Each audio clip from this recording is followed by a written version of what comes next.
Okay, there we are. So good morning, everyone. I am Megan Rancier. Even though I don't have my name tag, I still am Megan Rancier. And I will be presenting service today along with David Love and Colleen Fitzgerald.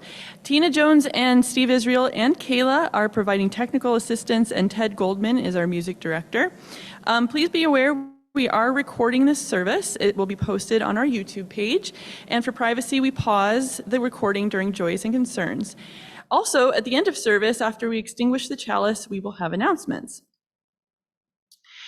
We gather today to foster our understanding of our place in the universe, embracing the worth and dignity of all, supporting justice, equity, and peace in our world, accepting one another as we search for meaning, and respecting the connectedness of all life. I'm going to skip the new visitors part because we don't have any visitors today. So let's take a moment to reconnect. So everybody who's here, find somebody to say hello to, whether it's somebody you've seen recently. Excellent. If you're in Zoom, please greet each other in the chat box.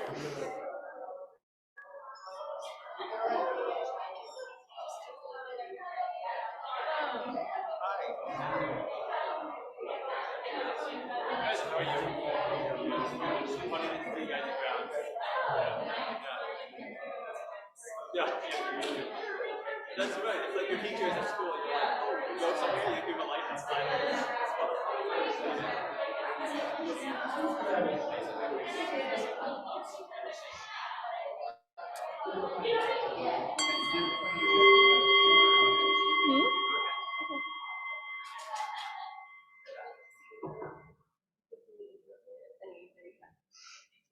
All right, so today we're, so chalice lighting. The chalice will be lit today by Colleen Fitzgerald, or sorry, who did you choose? Robin Perry. No, Robin, please. My mistake. Here's the thing. No. Yay. Here's the thing. I did not check with David, and I heard Colleen talking earlier about how it's been a while since she lit the chalice, and I didn't confirm with David who he asked. All right. Thank you, Colleen and Robin. Thank you. That was very you. Thank you. So the chalice has already been lit, but please let's go ahead and do our words for lighting the chalice. Today we have a responsive chalice lighting reading. So as you can see on the slide there, I'm going to read a line, and then the whole congregation will read the next section. Then I'll read a line, then the congregation reads the next section. And at the very end, there's a line that we will all read together. Okay? All right, here we go. Flaming chalice, symbol of our living tradition, we kindle you for light.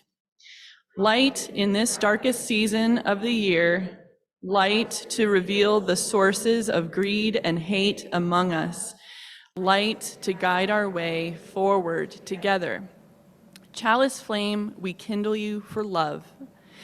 Love to keep our hands and hearts warm in the wintry cold. Love to comfort us as our hearts break for the pain of the world. Love to bring us into community so we may grow stronger together. Chalice flame, we kindle you for hope. Hope that the sun will shine again.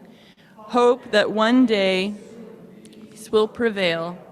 Hope that we may build the beloved community together. Now everyone, for light, love, and hope, we kindle our flame.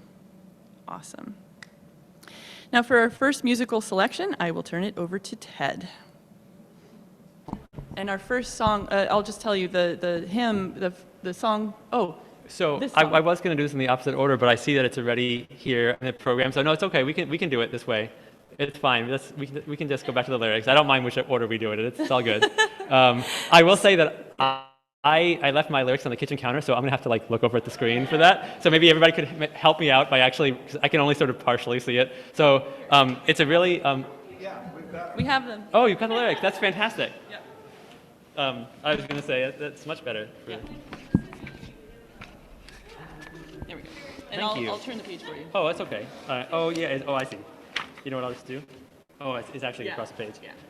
So I'll flip Yeah. it. Yeah. Thank you. Appreciate that. Yeah, we improvise, right? That's okay. Yeah. We just make it work. So yeah, I was going to do the other one first, but it's no problem. We can do this one first. It's a great song. It was David's choice for this one, so thanks for the suggestion. And rather than teach it to everybody, I think it's familiar to some. So if it's not familiar to you, since it repeats in each verse, and there's a bunch of verses, you can just come in on the second or third one if it's not familiar. And the other thing about this one is that it's kind of hard to fit the words in. Like, if the timing is really weird, and so that's okay. Just you kind of squeeze them in as you can. And every time I try to sing this one, it ends up like I put the stress on a different syllable, and it just comes out differently. It's just the way they wrote it, and it works in their recording. But I don't know. So turn, turn, turn.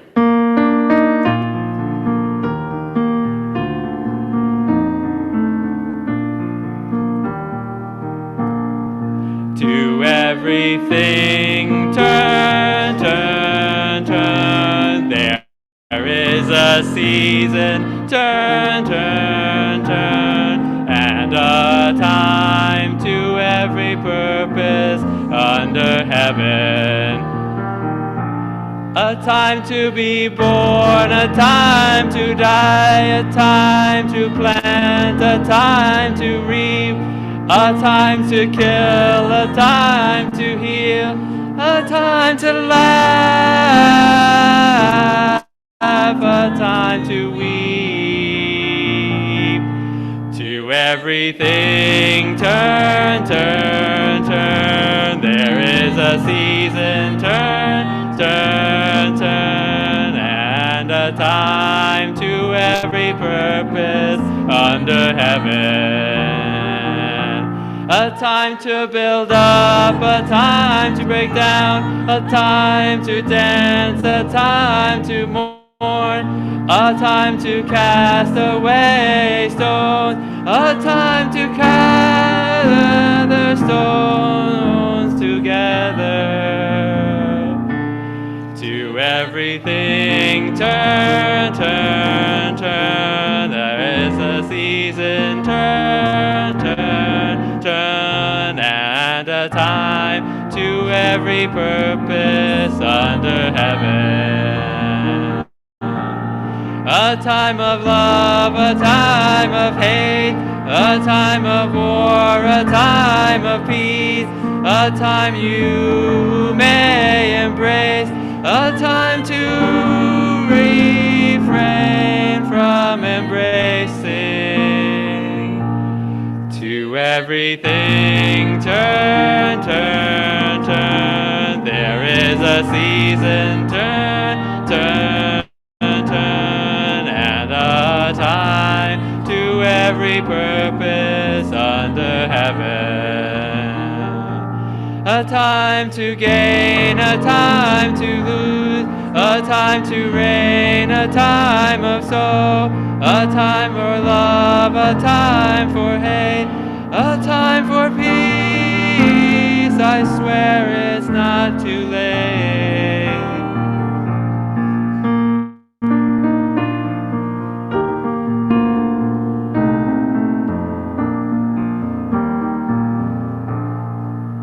Okay, we did it. And nice harmony, Megan.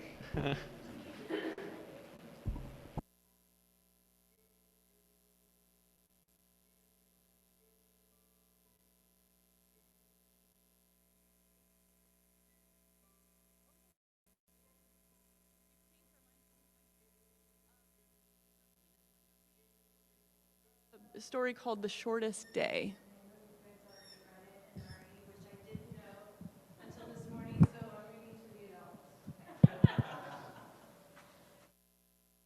So yeah, it's by Susan Cooper, illustrated by Carson Ellis. I love the illustrations. They tell kind of their own story as well. Beep. All right, thanks. So you can see how they represent the sun, right?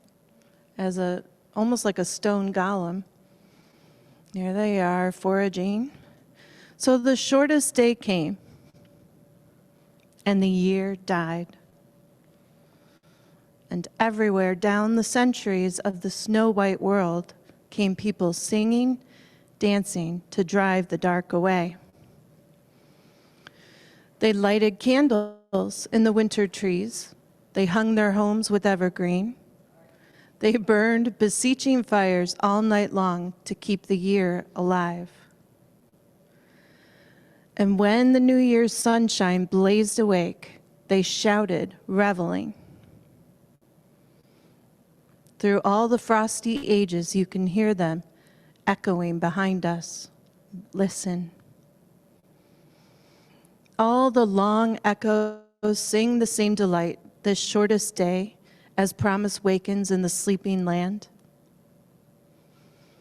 And so do we, here, now, this year and every year. Welcome Yule. The end.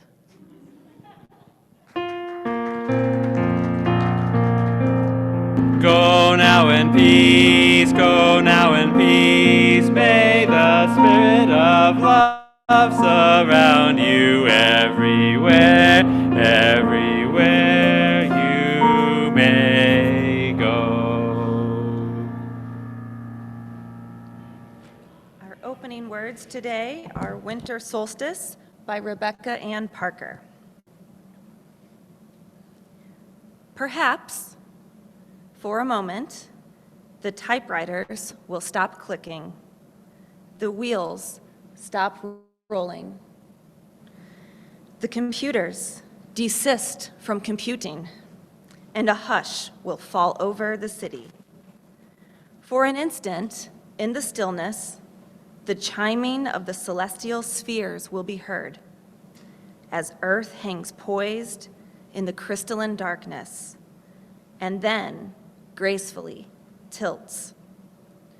Let there be a season when holiness is heard and the splendor of living is revealed. Stunned to stillness by beauty, we remember who we are and why we are here. There are inexplicable mysteries. We are not alone. In the universe, there moves a wild one whose gestures alter Earth's axis toward love. In the immense darkness, everything spins with joy. The cosmos enfolds us. We are caught in a web of stars, cradled in a swaying embrace, rocked by the holy night, babes of the universe.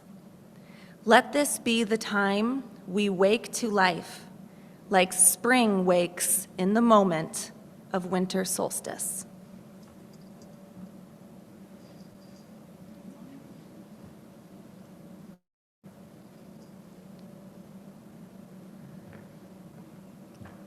Hi, my name is David, and I'm going to be talking about how the winter solstice is celebrated in different cultures around the world. But first we need to know what the winter solstice is. The winter solstice occurs when either of the Earth's poles reaches its maximum tilt away from the sun. This happens twice yearly, once in each hemisphere, northern and southern.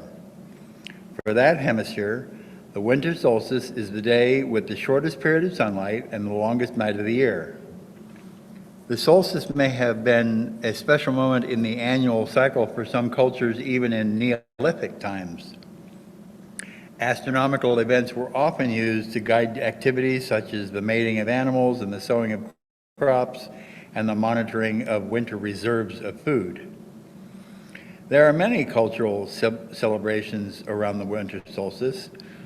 We discussed the Indian festival of Diwali a few weeks ago. Hanukkah is another festival centered around lights. Dongzhi, meaning winter arrival in Chinese, was first celebrated by the Chinese people during the Zhou dynasty from 10 1045 BCE to 256 BCE. It is thought to have started as an end of harvest festivals, with workers returning from the fields and enjoying the fruits of their labors with family. Special foods such as tang yuan, which are glutinous rice balls, are enjoyed. Yule is a winter festival historically observed by the Germanic peoples that predates Christmas by thousands of years. Christmas was incorporated into Yule during the Christianization of the Germanic peoples. In present times, adherents of new religious movements, such as modern paganism, celebrate Yule independently of the Christmas festival. The Yule log was a whole tree meant to be burnt for 12 days on the hearth. The Celts believed that the sun stood still during the winter solstice, and they thought that keeping the Yule log burning for 12 days encouraged the sun to move, making days longer. The large end of the tree was fed into the hearth with wine poured over it. They lit it with the remains of the previous year's Yule log. Everyone took turns feeding the timber into the fire as it burned. Letting it burn out would bring bad luck. Soyal is the winter solstice celebration of the Hopi Indians in northern Arizona. Ceremonies and rituals include purification, dancing, and sometimes gift giving. At the time of the solstice, Hopi welcome the Kachinas, protective spirits from the mountains. Prayer sticks are crafted and used for various blessings and other rituals. The Persian festival of Yalda, or Shab-e Yalda, is a celebration of the winter solstice in Iran that started in ancient times. It marks the last day of the Persian month of Azar. Yalda is viewed traditionally as the victory of light over dark and the birthday of the sun god Mithra. Families celebrate together with special foods like nuts and pomegranates, and some stay awake all night long to welcome the morning sun. Now, this solstice celebration comes in June rather than in December, but for Peru, it is the winter solstice. And this Incan celebration is in honor of the sun god. Originally celebrated by the Inca before the arrival of Spanish conquistadors, the festivals include feasts and sacrifices of animals and possibly even children. The Spaniards banned the holiday, but it was revived, with mock sacrifices instead of real ones, in the 20th century, and is still celebrated today. The ancient Roman festival of Saturnalia is perhaps the most closely linked with the modern celebration of Christmas. This festival happened around the time of the winter solstice and celebrated the end of the planting season. There were games and feasts and gift-giving for several days, and social order was inverted. Slaves did not work and were briefly treated as equals. Santa Lucia's Day is a festival of lights celebrated in Scandinavia around the time of the winter solstice. Although it is now meant to honor Santa Lucia, a Christian martyr, it has been incorporated with earlier Norse solstice traditions, such as lighting fires to ward off spirits during the longest night. Girls dress up in white gowns with red sashes and wear wreaths of candles on their heads in honor of Santa Lucia. On a personal note, in my neighborhood growing up, the neo-pagans that I hung out with would count down from 10 to the solstice and shout, "Happy New Year!" We feasted on traditional American winter foods such as ham. Everyone was turkeyed out after Thanksgiving, or as we called it, Harvest Fest, and acorn squash and pie. And so there's how winter solstice is celebrated in several different parts of the world.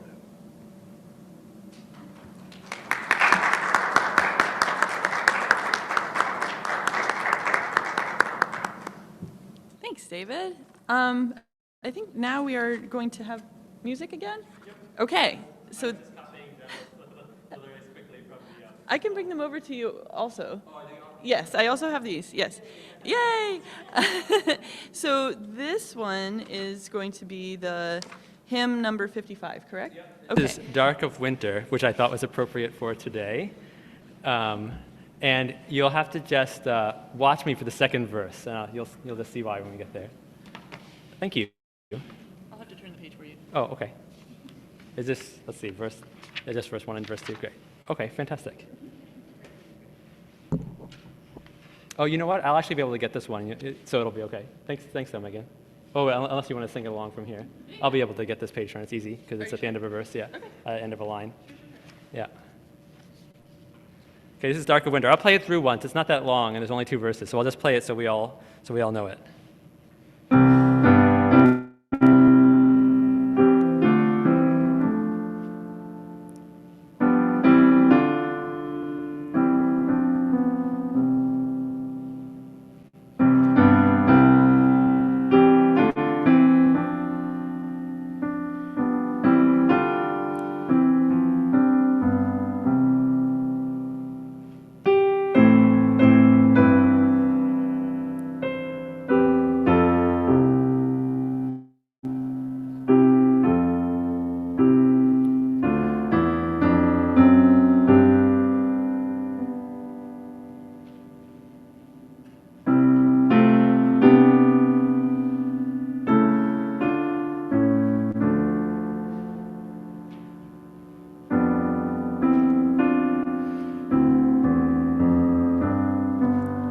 It just occurred to me, Steve, could you maybe hit the lights? It's Dark of Winter, right? I think that would be appropriate for this one. Maybe.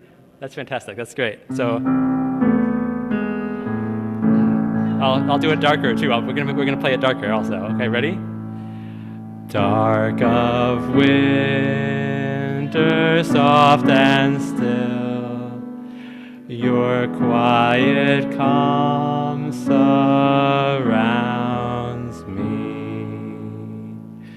Let my thoughts go where they will, ease my mind profoundly.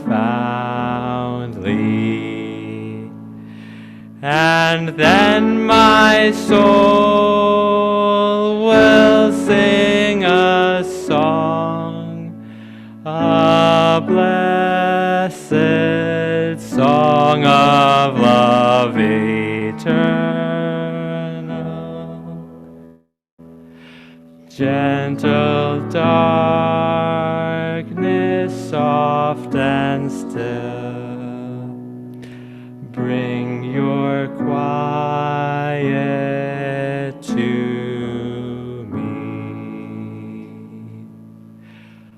Darkness, soothe my weary eyes. Well, wait, you gotta follow me. Hold on. Second verse. Follow me. No, I know, but you'll see. Just darkness, soothe my weary eyes, that I may see more clearly.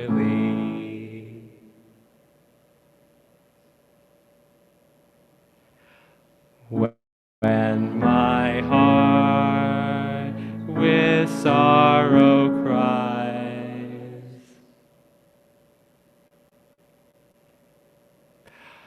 comfort and caress me.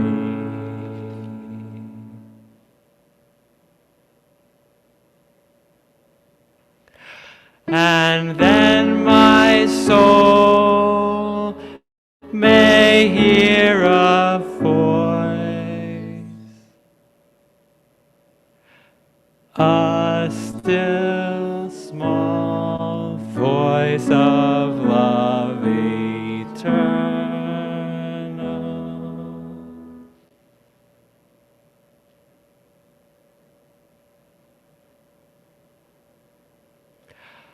Darkness when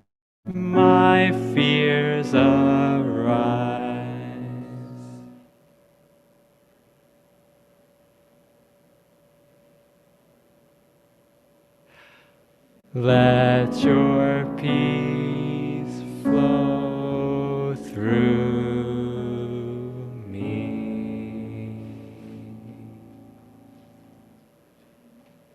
Seemed appropriate for this song. Oh, thank you. Sorry, it's closer program. I agree. That's a different experience of the song. And actually, it ties into the principle connection. So with that song and David's reflection in mind, I'd like to connect today's service with a couple of our current principles, as well as a few of our new ones. Our seventh principle honors the interconnectedness of all life. And as we've learned from David's presentation, the global human community has created many cultural traditions to honor the winter solstice. In this shared recognition of the fundamental planetary shift from more and more darkness to more and more light, we can appreciate that just as we all share this world, we also all depend on it. And ultimately, we all depend on each other as well. And interdependence is also one of our new principles. Our fourth principle promotes a free and responsible search for truth and meaning.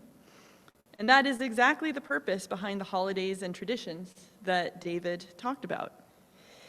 Natural phenomena like the winter solstice have inspired a cross-cultural search for the significance and meaning of these events since humanity evolved into existence.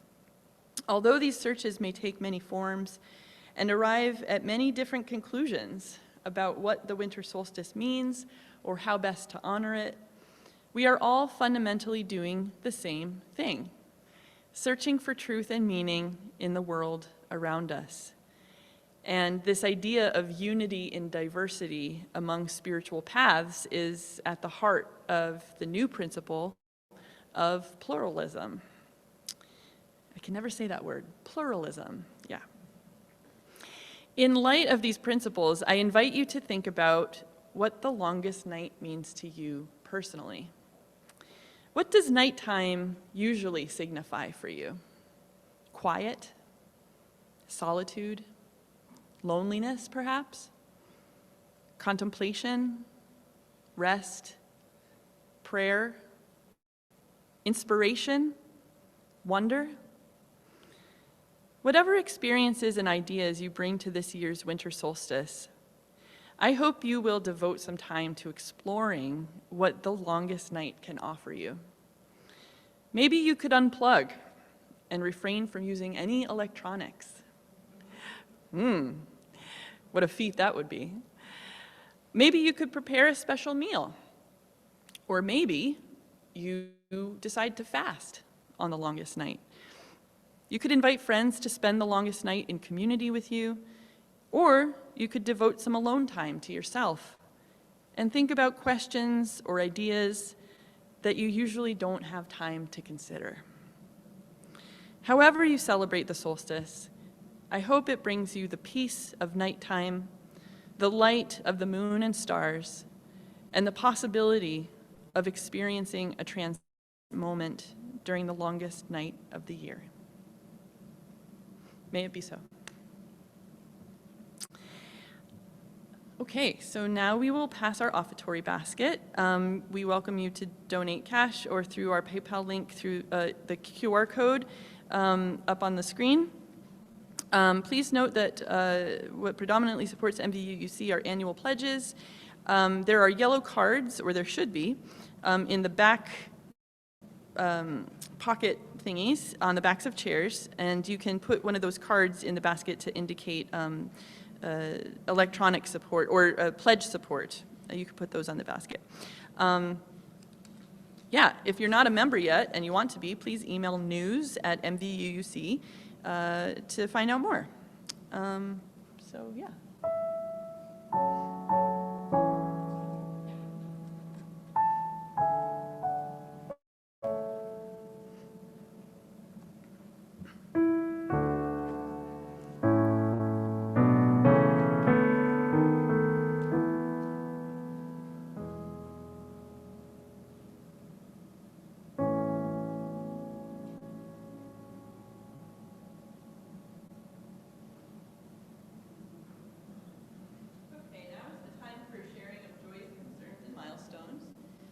Tina, please pause the recording at this time.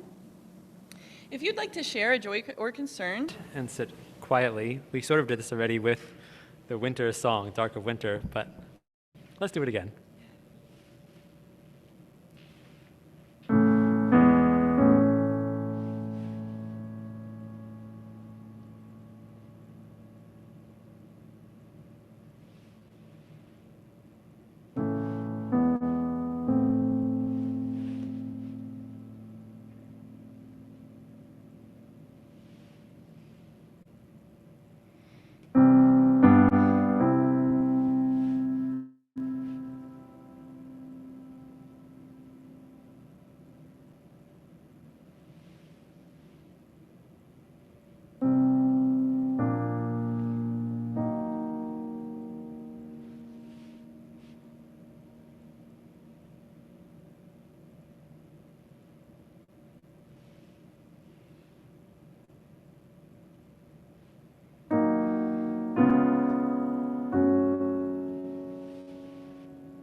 our closing words today come from a short reflection called The Craft of Winter Solstice by Daniel Gregoire.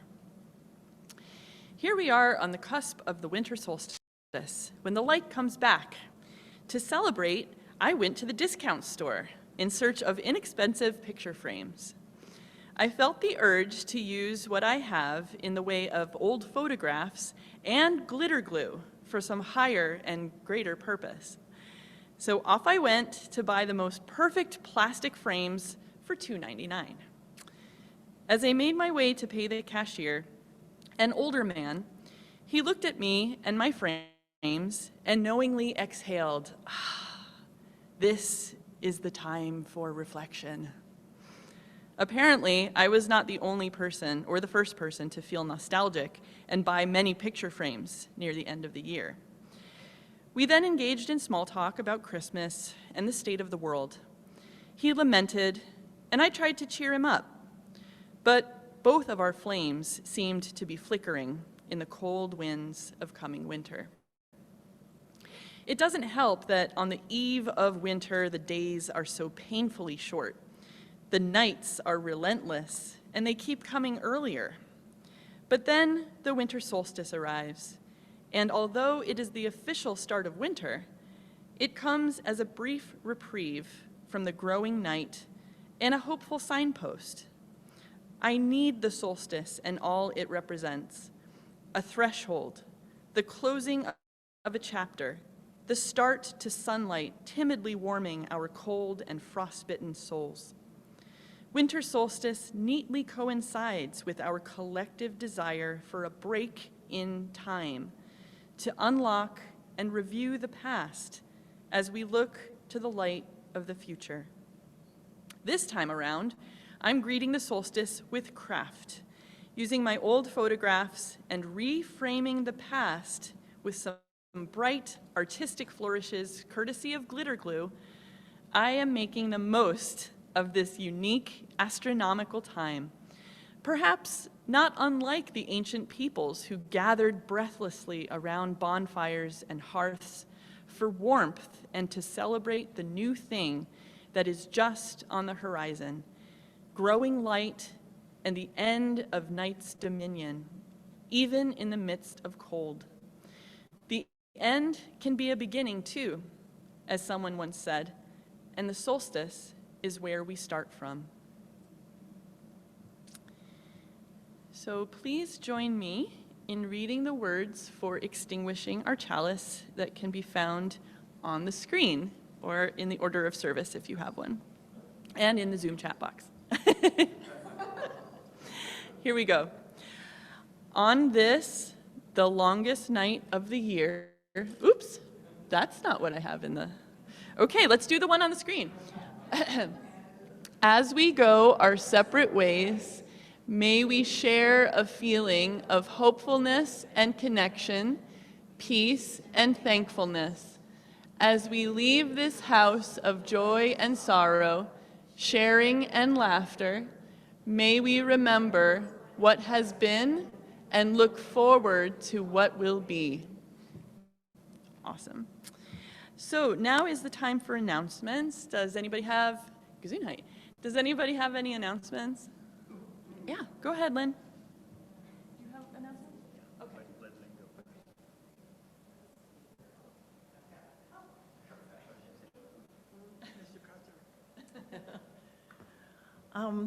It would be wonderful if you have time to clean out your games closet this week. Bring old games that you would like to donate to the church that we can use for games night. So think about that, a kind of a present to the church. Drum circles will start back up in January, and they're going to be the second and fourth Sunday evenings, so twice a month, Sunday evenings from 5 to 6. Let's see here. Oh, Winnie has volunteered to coordinate cookies and punch for after the Christmas Eve service, and if you're willing to help her with that, help serve it or help put it together, I'm sure she wouldn't mind having a helper or two. Thank you, Winnie. Yeah. And then finally, I'm putting together a printed directory of members and friends, and I've got the rough draft out in the social hall. So take a look, make sure I've got all your information correct. I had Colleen's all screwed up, so she fixed it this morning. But take a look, make sure it's good, make sure it doesn't include information that you don't want people to know about you.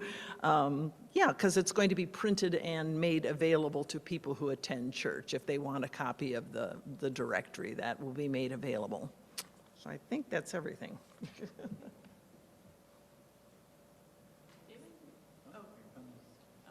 Whoa, a lot of announcements today. Go for it. Yep. Hi, everyone. Just real quick, today is going to be the last day to sign up for circle dinners. I think most people saw that, but the paper for that is on the welcome table, and then I'll probably snatch it when we're out in the social hall and just have it with me. So I'm going to work on that over the next few weeks to get circle dinners ready for 2024. So please sign up if you haven't already. Thank you.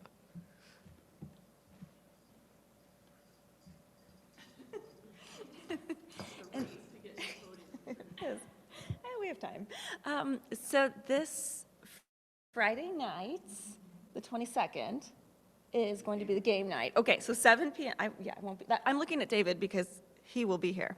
So it's the normal, like, fourth Friday of every other month, 7 p.m. Fourth weekend, because we alternate Friday and Saturday. Yeah, and then, fourth Friday of every other month, and then we do the Saturdays. Yes, so this Friday, the 22nd, at 7 p.m., David will be here, and that'd be great if you brought your games, like Lynn said. And I thought I should just also publicly recognize that Robin is going to take over as fellowship chair officially. Yay! And she's already been doing like everything and is amazing at it. So I just wanted to I will still be the board liaison to the fellowship committee as a member of the board. So you're not going to see any changes really. But I just wanted to recognize Robin for everything you've been doing. Gosh, I just wonder, is there a blood drive coming up? Actually, yes. I am actually up here to talk about the blood drive this time. Yay. Now, it is still 3 months away because it's March 2nd. Put that down, March 2nd. I want your blood. And, but you can already make an appointment. So, you know, if you're one of those people and you want to get that in there, let's do it. Tell all your friends, tell everybody you work with, and actually I'm going to have posters. I don't quite have them yet, but I will have posters and I have extras. So, you know, if you work at a big university or something and would like to put a poster up in your department and your department and your department, the more that's up, the better. So I would appreciate it if people would come and get posters from me. But also, if you're a donor, and you should be, make sure if you're donating elsewhere in the meantime that you count the 56 days back so that you can be eligible on March 2nd. Also, I am considering bringing back food.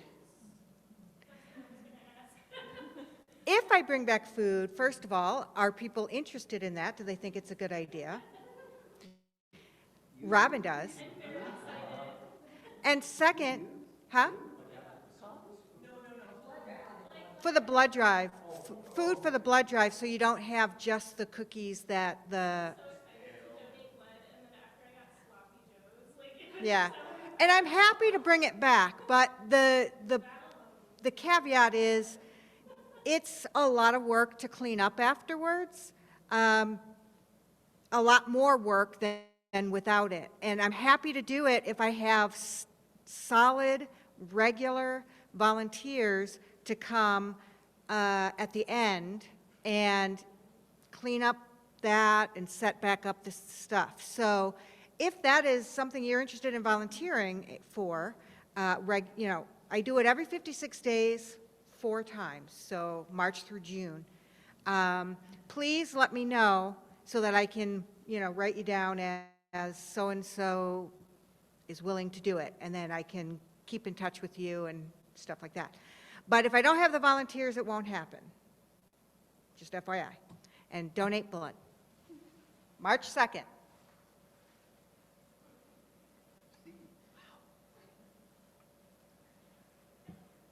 Speaking of food, yeah, I'm Steve Israel. I want to point out that on the little treat table outside are delicious cupcakes. And each cupcake has a little reindeer on the top, like this. And what you may not know is the reindeer is actually a ring that you can wear like this. And hello, how are you? I've eaten all I can, but what I hope you'll do is eat one of the cupcakes before you leave, and then kind of lick off the ring like this, and then leave it. I'll put a little bowl out there or something, because I'd like to clean them up and give them to our RE children as a really cheap gift, but a gift nonetheless. So thank you.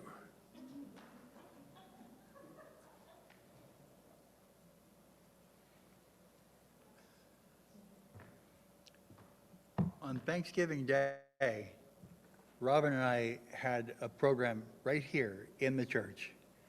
We thought we'd have 6 to 8 people show up. 15 people signed up, and 21 people came. So we're going to do it again.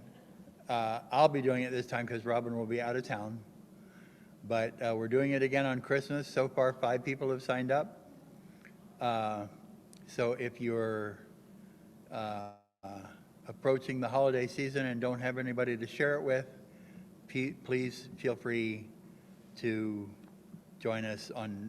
And the Christmas, we had our Thanksgiving dinner around 6, but Christmas is going to be at 1. Christmas Day, 1 o'clock, right here and it's a potluck. So we've already got spiral sliced ham and green bean casserole and corn casserole and 2 different pies. So anybody should feel free to be welcome, and Bring, bring some food if you can. If you can't, it's not a problem. There will be plenty. We had so many leftovers after Thanksgiving because single people would show up and bring enough food for a family. And so we had lots and lots of food left over. So if you can't bring food, don't worry about it. But if you don't have anything else to do on Christmas Day, please consider joining us here. 1 o'clock.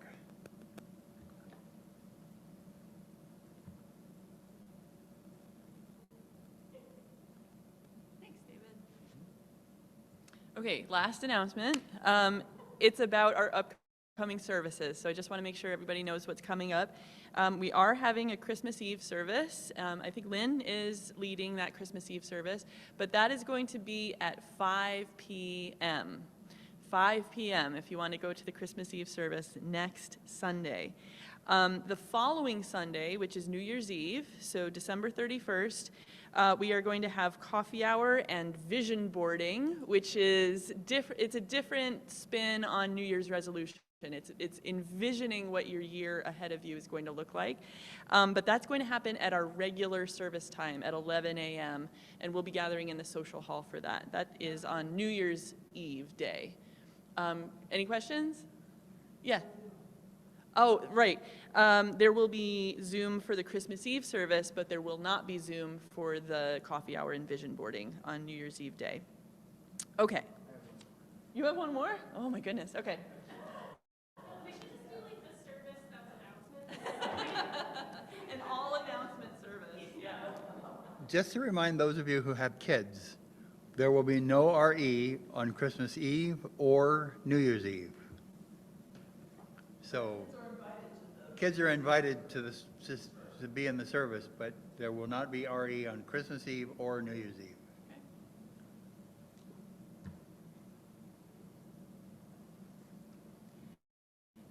They can do the vision boarding too, by the way. That probably would be a lot of fun for kids. More fun than waterboarding. Way more fun than that. Yikes. Yeah. Okay, so any announcements in Zoom, Tina? Okay. All right, after the closing song, we invite everybody to stay for coffee hour and snacks. There are a lot of snacks today.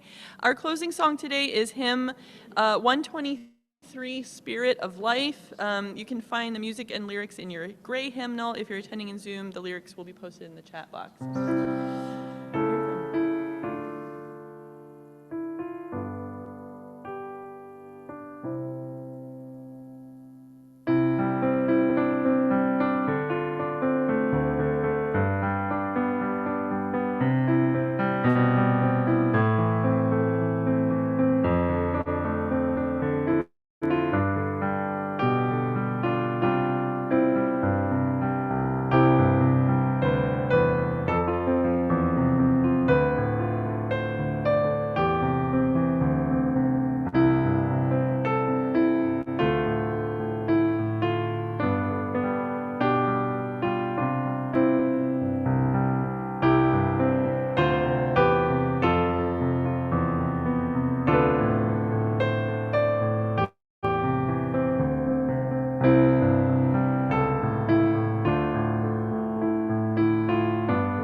Thank you.